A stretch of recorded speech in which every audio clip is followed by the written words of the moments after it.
এখনকার মেয়েরা নাকি পিঠা বানাতে পারে না, এ কথাটা কি সত্যি?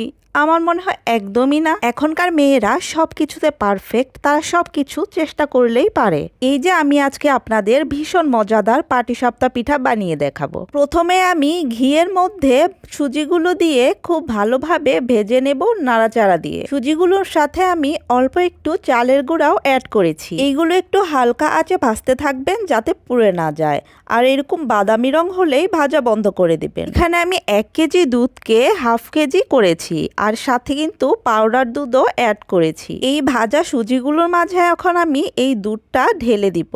তারপর অল্প আঁচে আমি এটা কিছুক্ষণ ভালোভাবে নাড়াচাড়া করতে থাকবো। ঘন ঘন নাড়াচাড়া দিতে হবে যাতে এটা পুড়ে না যায়। অল্প আঁচে আস্তে আস্তে এটা বেশ কিছুক্ষণ নাড়তে থাকবেন। এটাকে কিন্তু আমরা খিরসা বলে থাকি। এই খিরসাটা যত মজা হবে আপনার পাটিসাপটা পিঠা ততটাই মজা হবে। অনেকেই পিঠা বানায় কিন্তু এই খিরসাটা খুব ভালোভাবে বানাতে পারে না, এর জন্য পিঠার স্বাদ একদম পারফেক্ট হয় না। একটু ঘন হয়ে আসলে এখন আমি এর সাথে অ্যাড করব খেজুরের গুড়, আর এটা আমি আগে থেকে জাল দিয়ে রেখেছিলাম। আপনারা চাইলে চিনি দিয়েও কিন্তু এটা বানাতে পারেন, কিন্তু আমার কাছে গুড়েরটা বেশ ভালো লাগে।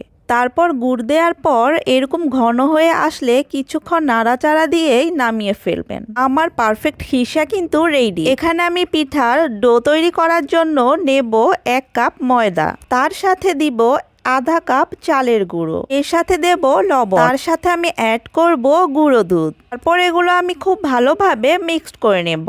ভালো করে মিক্সড করা হয়ে গেলে এর সাথে অ্যাড করব আমি আগে থেকে জাল দিয়েও রাখা গুড়। আর এই গুড়টাই কিন্তু আমি খিরসাতেও ব্যবহার করেছি। আপনারা চাইলে কিন্তু এখানে চিনিও ব্যবহার করতে পারেন, কিন্তু আমার কাছে গুড়েরটা বেশি ভালো লাগে। এরপর এইভাবে আপনারা বেশি পাতলাও না বেশি ঘনও না, এইভাবে ডোটা তৈরি করে নেবেন পিঠার জন্য।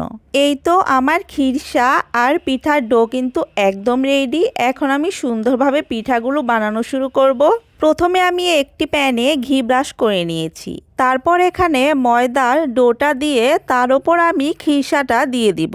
দেখেন আমার পিঠাগুলো কতটা সুন্দর হয়েছে, আর এটা খেতেও কিন্তু অনেক অনেক বেশি মজা হবে। প্রতিটা পিঠা কিন্তু আপনি এইভাবে বানিয়ে নিতে পারেন। তারপর প্রতিটা পিঠায় আমি সেম একইভাবে বানিয়ে নিব। প্রথমে দিয়ে দিব এখানে ময়দার ডো, তারপর এর ওপরে খিরসা দিয়ে বানিয়ে নিব প্রতিটা পিঠা সেম একই রকম করে।